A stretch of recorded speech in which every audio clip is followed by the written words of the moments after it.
Čo je to autizmus? Možno veľa ľudí si myslí, že autizmus je duševná choroba alebo nejaká duševná porucha. Ale nie. Autizmus je neurovývinová porucha mozgu, ktorá postihuje sociálne zručnosti, komunikáciu a správanie jednotlivca.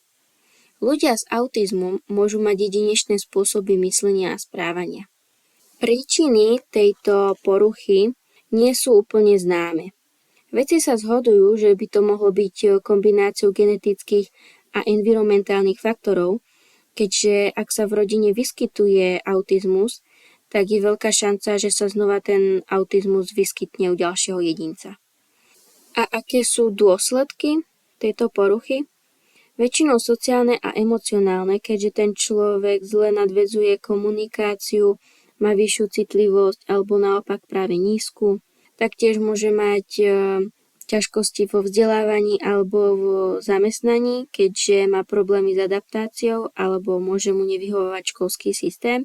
Avšak keď sa nájdú správne podmienky pre tohto jednotlivca, tak väčšinou vynikajú v IT technológiách, matematike alebo umení.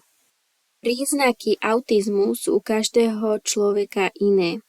Niekto môže byť taký vyhýbavý, niekto práve že až moc rozpráva, opakuje slová, používa prehnané a opakujúce sa pohyby, alebo je až moc naviazaný na rutinu a keď mu ju niekto naruší, tak môže to spôsobiť poplach v jeho hlave a zmätok. Taktiež sú citliví na zvuk a svetlo a najčastejšie sa príznaky objavujú už v ranom veku alebo niekedy aj v neskoršie, ale to už sú výnimky.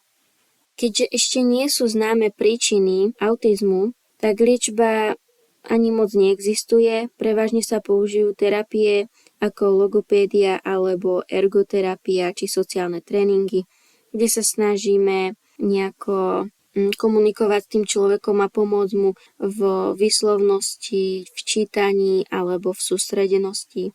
Taktiež sa používajú aj lieky, ale to väčšinou iba na úzkosti alebo hyperaktivitu či spánok. Existuje aj prevencia pred autizmom, ale nie je úplne 100%, keďže nepoznáme príčiny autizmu.